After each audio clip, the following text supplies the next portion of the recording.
Game number 2 at the moment. Mindfreak goes up against Gen.G, currently 1-0 in our Koreans' favor. I really want to see what comes out in this draft here. If we're going to see more shenanigans with the role swaps of Mindfreak. You know, they've been playing standard, they've been having a lot of fun, but this time they took it to the next level up against those world-class opponents of Gen.G. This time a bit more of a traditional ban. We've seen Frol, we've seen Tessadar, but we're going back to the roots, literally with Malfurion. Oh, I think we did there.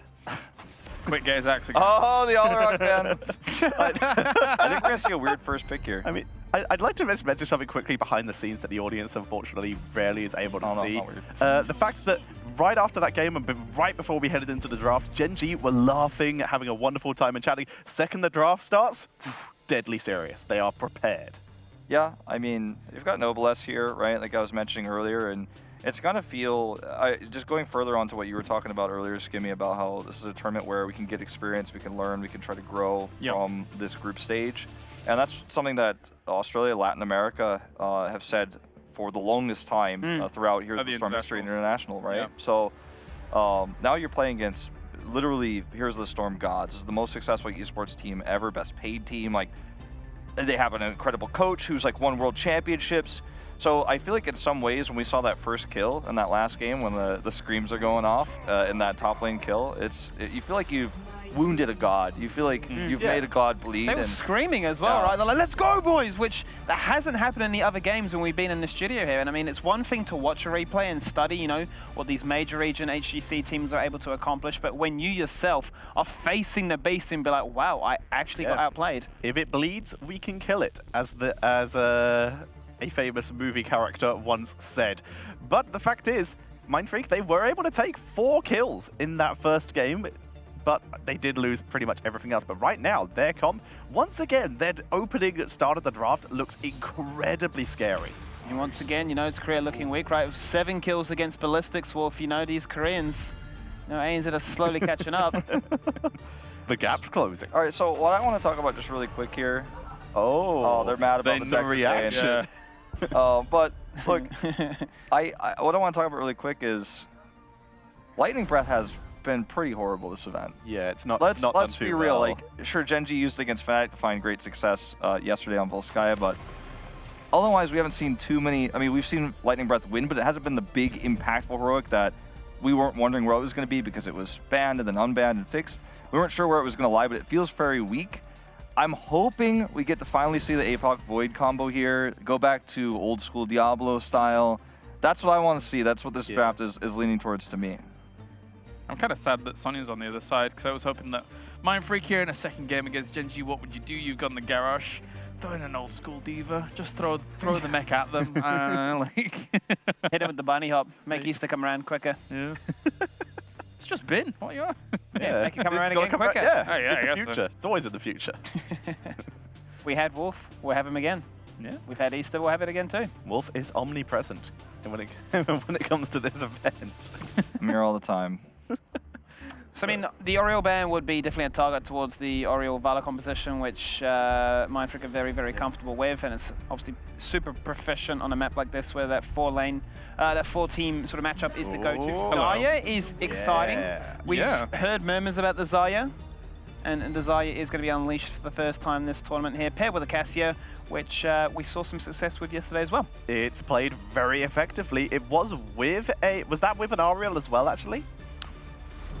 Ooh. I don't remember. I don't have it off the top of my head. You're talking about the Cassia pick yesterday? Yes. It was with Deckard Cain. With Deckard Cain. Yeah, that was fair enough. Right, yeah. But either way, they're going for, instead of like a Tassadar style, the Zarya, a little bit more aggressive of a empowerment tool than Tassadar would be for a Cassia. This used to be, whilst we have, Hammer's back. Karazim and Hammer. This used to be back in the day when you'd have, okay. That's a lot of blinds. Hammer. Yeah. And then, you know, you used to have Zarya when you would just kind of like go completely YOLO and kind of throw shields on, try and take towers as fast as possible. So maybe they're going to bring that back. I mean, there was a Lili and a Zarya in the current world record holding comp of Roll20. And a Mindfreak trying to break the record against Gen.G. Ambitious play. They already broke the record for this tournament. It wasn't in their favor, but let's try and break some more records for the most diverse hero pools. Like. you pick the Sergeant Hammer into the Cassia, you pick the Karazim into the Cassia. I think Gen.G is trying to see how tough they can make this game. They're turning it up to hard mode. This is not going to be a comfortable composition. Good, and I also want to say, like, team that faces Gen.G either in the playoffs or in our final match day tomorrow, that's watching this VOD right now studying the draft, do not study this draft. Do not try to utilize this. This is the second time that Rich has brought out the Sergeant Hammer. It is a statistic now. We have Hammer, Lily, and Zarya in our same game here. We're going to go for predictions. What are you thinking, Skimmy? You've got tryhard versus fan favorites. I mean, it has to be fan favorites all day long. I know you betrayed me. I'm from England. I've moved to New Zealand, but I had to stick with the Mindfreak boys. Okay. Do I have to say anything? Yes. Or just... Put a Mindfreak up for him. He's on board. No. Gen.G, keep that Gen.G up there. Keep that. No, put it back. Put that back. No, put it back. I do not endorse this. Put it back. Put it back. All right. Stat, guys. Oh no, it's happening again. You're all going to get blocked by him, all right? 5-minute 30 game. Easy win for Mindfreak. World record happening right now. Oh my god. Okay, 2 Mindfreaks and 1 Gen.G. Wait, no, what? He said Mindfreak. Mindfreak. Look, you've caused him flustered, all right? It's all your fault. Gen.G's comp is better. They're the superior team, but it's got to be Mindfreak. Yeah, absolutely. And I'm looking out for my numbers. I'm going Gen.G. I'm sorry, guys. Numbers mean nothing. This means nothing. There you go. What does Twitch chat think? Where were they before? I think Mindfreak's going to be higher. Yes! 80-20, but in the right direction. That's your 80-20, man. That's a good split. 80-20, that's right. Fantastic. Good job, Twitch chat. You've done us proud today. Let's check in with the commentary team as well. You think the Lily's going to make it work? I don't know if I'm more ready for adventure or to roll out. What about you, Trick? Adventure all the way. Always. Yes. Of course, Trick is a believer. I like this guy. He doesn't know the time zones, but at least he knows what team to support. Yeah. I mean, that's the American way. They only know their time zone. He's trying to be dappy up here, okay? That's it. That's Not life. a thing. It's I not felt a like word. it's a Dappy? It's not a thing. All right. Go away. Go on. Go. Bye. It's not a thing. It's going to be a thing. I don't know Give it about 2 that. days, But you know 48 what is a hours. thing? Zarya, Cassia, Lily. Yeah, it is a pushing strategy, and the Sergeant Hammer answer back, that is a really good way to kind of handle that push coming your way. Siege up, hold your forts down. We'll see if Mindfreak is able to pull it off against Gen.G. Gen.G here on the left side, reset. They are playing Genji, Kyocha on Zeratul, Tist on Diablo, Sake on Karazim, and Rich will be your Hammer player. Sake, the support player part-time, who was so good they gave him the job full-time. But here in the red, down 1 game in this best of 2, it's Mindfreak. Penta playing Garrosh, Ryu on Sonya, John playing Zarya, Vanilla playing Cassia, Fat94 rocking out the baby panda. Rocking out the panda. Let's see how they're going to be able to pull this off. Typically what you see with a Zarya composition is you take your auto attacker and run down a lane. Usually, when you're talking to Mindfreak, they say want to run it down mid, but I think running down bottom would be an okay strategy here. Yeah, when you're looking at Dragonshire, that's generally the place to be. We'll see how Karazim and Sergeant Hammer fare versus the very blind-heavy composition that Mindfreak has. But in general, having a lot of auto-attacking heroes, you can try to work around the Zarya shields, try to make sure not to give her too much energy. And she also didn't build in to feel the heat, which is what you see a lot of times when you're wanting to do a lot of heavy siege with your Zarya. Yeah, timing is certainly everything here as John will step forward and get that energy popping up. Rich in the top lane, actually, working to counter push, and they'll also have the well taken out. Ryu is going to be hurt in this lane, can't take too much damage. Meanwhile, Mindfreak is trying to 4-man race that bottom. Interesting build to see coming out of Kyocha's Zeratul, having a Shadow Hunter for eventually having the cooldown reduction for Blink once you can finish that out, as well as mana cost reduction as you get region globe. It's a good globe battleground in general, but I'm wondering if this means further deviations. Generally, it's a lot more focused on cleave and then Void Prison, trying to get max damage done out of that. Yeah, wanting to poke in and poke out. Well, he'll be finishing that pretty soon here as he has 3 of the stacks of the 15 that will be coming later on. Now, looking into Mindfreak, they're going to continue with the strategy of just run it down bottom lane. They're grabbing these giants. They'll soak middle here for a little bit to try and stay near an experience. But what you're trying to do with this composition is you're trying to take out forts early. That way you can jump up in experience, and you don't mind losing a wave or 2 in the middle wave as long as you can stay with your opponent or even get ahead. The issue is, look at Gen.G. They've had Zeratul floating around between lanes. They're already jumped up in experience, and they're threatening a dragon. Yeah, the problem with being on that bottom camp is that you're not onto the shrine, and that's a free pickup, or pretty free. Only Penta to have to worry about, and Tist able to handle him just fine. So now Dragon Knight, 2 minutes into the game, allows Gen.G to start getting some structural damage done of their own, as long as they're able to force back Mindfreak and what they're trying to do with this double camp in the bottom. Penta is screaming for help over comms right now. Gyros sitting in the middle wave trying to deal with the waves and a dragon. Not fun. Not the funnest thing in the world. They'll put Sonya there to clear it out, but at least start to hammer the top lane, clean up the fort, and Mindfreak is committing to the idea of pushing bottom lane. Here comes Penta, trying to go for a setup, but Tist tosses him to the side. Beautifully done. Tist trying to control Penta. Penta used Indomitable, hoping that he could get in and give Sake to a team, but of course it's Sake playing Karazim. He doesn't have the additional charges of his Radiant Dash yet. He gets that in at 7, but he still has enough to be able to escape. So Mindfreak get the fort that they were hoping for, running it down bot. But what have Gen.G done in that time with their Dragon Knight? They've nearly taken out mid fort. Rich has been untouched in the top fort. Now Ryu goes down, first blood. First blood, that's going to be 1 fort, and a second fort potentially be taken out too, but Mindfreak does not care. They just keep pushing the bottom lane, are looking to grab a keep wall. They gotta be careful though, because Diablo is on his way to possibly force a fight, and they don't want to be caught underneath some turrets. Oh, they are going to be caught. They are very far away from the base. Tist dives in. We're seeing Rich start to come in too, and already John falls with a dash from Sake. The flip back over from Penta. Rich is going to move in so he can try to push them back with this concussive blast maybe. Nope, he just sieges right on up and takes out another one. 3 kills. Vanilla might be next too as Cassius trying to retreat. He goes in for the Finn for the last-ditch attempt of trying to get a kill, but Kyoja able to get away from the fight. Now I ask you, Gilly, with that entire wipe coming in there, for Mindfreak, when they all respawn, do you immediately go back to bottom again and keep pushing, or do you go top and try to get some experience?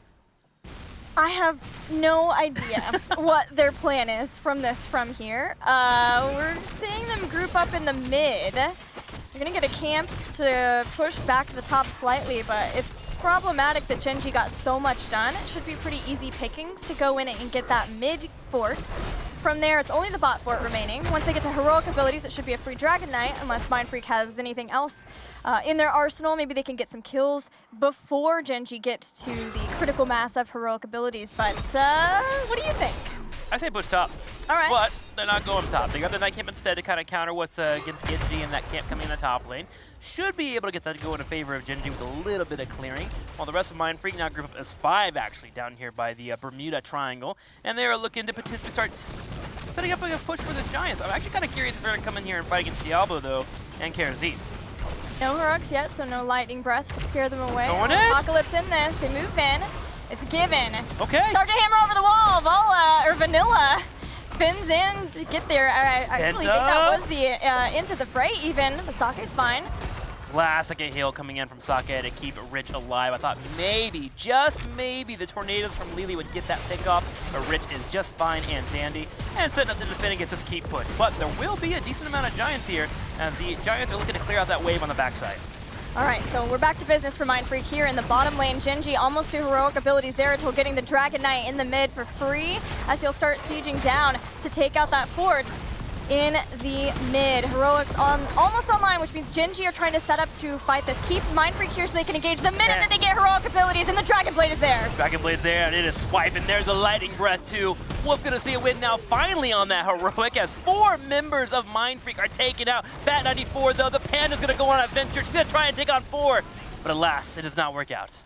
It's a Might of the Nerazim pick for Zeratul, though he wasn't there in the fight. He was happily sieging away with this Dragon Knight.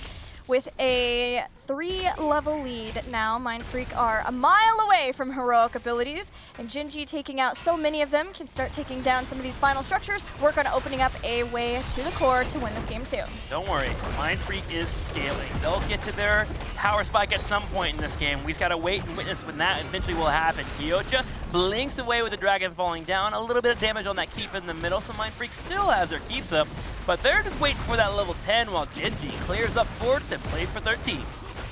Nurture spots a couple from Mindfreak, questioning if they can stop what may just be the inevitable here, as Gen.G are out for blood, out for another fast game. What was our time for the last one? 13 minutes? Yeah, something like that. All right. We'll keep an eye on the clock then. I just looked at the clock and it's almost 7 minutes, and now I'm worried. I am actually worried here. For Mindfreak, they're going to have to set up for this defense, as the Night Camp will be coming in the bottom lane. We do have Gen.G floating in the middle, but he can come down at any point and help out in this fight. 10 connects for Mindfreak. And what are you going to go? Is it Water Dragon? Nope, we're getting Cups. We're going to see what exactly Mindfreak can pull off. All standard heroics for some unstandard heroes, you might say. Yeah. But maybe they could get something done with like a group taunt and the ball lightning. Problem with that is there's some potential anti-synergy with the expulsion zone, but the range is pretty far for a ball lightning. They also have to clear out this Night Camp too, or at least a Spell Aura if you're going to drop that down. He's going to be able to get as much damage in as possible, so trying to clear that up now. Meanwhile, Garrosh is sitting back to soaking duty, which I continue to be flabbergasted by. Gonna have Sergeant Hammer in the middle, dropping down her trait, trying to stay alive, and that's a BFG. BFG, 7-sided strike. Ryu is all but dead, but healing up from the jug. Kyocha dives in on top of him. There's a taunt that's gonna get a kill, takes out Karazim. 1 for 2, 1 for 3.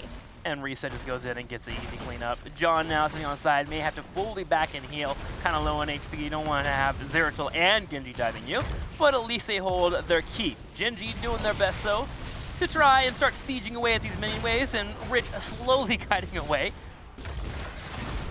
Yeah, that hover siege. Mindfreak are trying to get on top of him. Goes in, gets a groundbreaker. Ooh, Kyocha at the right time goes into stealth. And we'll just sit here and wait it out. Kyocha playing with his food, it feels like. That was pretty. That was just pretty. Mindfreak are staying in this game, though. They're holding in. They're going to have heroics back very soon. Some lower cooldown heroic abilities, which is nice for them. Gen.G are just going to get some pressure in the bottom lane so they can pretty easily get a Dragon Knight. They've already whittled down a couple of the keeps for Mindfreak, so it should not be too much of an issue to take out another one. They still have a 13 advantage, though Mindfreak know they need to fight if they have any chance of staying in this game. Penta coming in here. We'll have this hunter pretty soon. The Lightning Breath, however, will shred Zarya. Ryu is hoping to escape. Here comes the Cup, though, as Mindfreak turns around. The big taunt does connect. Vanilla trying to put out the damage, but getting knocked away, sadly, so he has to continue hiding from Rich, who is turning around and just shelling away with the help of Reset. There's a fourth pickup as they grab Penta. Only Lily standing by herself in the bottom left. Actually, did she just stop teamfighting and go on her own adventure? She's hanging out in the bush down there. I think she's trying to make it back to home. She's had quite an adventure. It did not go well. Her friends all died. She wants to go back home, please. That is a really sad story. It was not a good adventure. Sometimes, you know, sometimes you don't have as good of adventures. But it would be a good movie and a good story for all of us at home. As long as she makes it home. But there's a giant dog-shaped demon barreling toward her, not letting her get back to the comfort of all of her teammates. Mindfreak is trying to take the opportunity to maybe go in for a fight, especially with Zeratul working on grabbing the dragon. They need to get a pick now if they're going to have a chance here to earn a win in this set. Reset. Swift strikes away while Zeratul in the middle lane is attempting to grab the dragon. I think a minion actually came over and delayed it, and now Fat94 himself is over there 1v1ing against him. That's actually something that you can do with Lily and find some success with, but unfortunately it means that there's no support here other than the shields of Zarya. Another kill, another staggered death. Gen.G just trying to get the Dragon Knight. They've now chased back Lily enough that it should be possible once they content themselves with even more kills. And the Panda lives. He made it back home. There is a happy hope ending. In life. There is. Fat94 has made it back. He's gotten healed up, even hanging out with his friends once again. Happy stories do exist. Beautiful. It is. Don't cry, Gilly. It's going to be okay.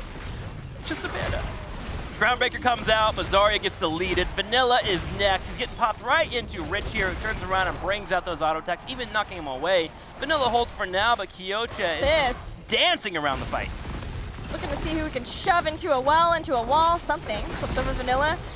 Vanilla is definitely who they want to take out if they can. Lightning Breath, 7-sided strike. Vanilla as Kyocha comes in, finally goes down. Ryu 2, double kill for Gen.G as they put Rich and a Dragon Knight on the core and start bringing it down. Fat94 finally will fall as well. Only Zarya and Garrosh stand as Zarya just now spawns. The rest of Gen.G turns their attention to the core as you mentioned, and they will drop it easily. Sergeant Hammer on the side. That is it. Gen.G goes up 2-0 over Mindfreak. Had some fun with that one. I think both of the teams did.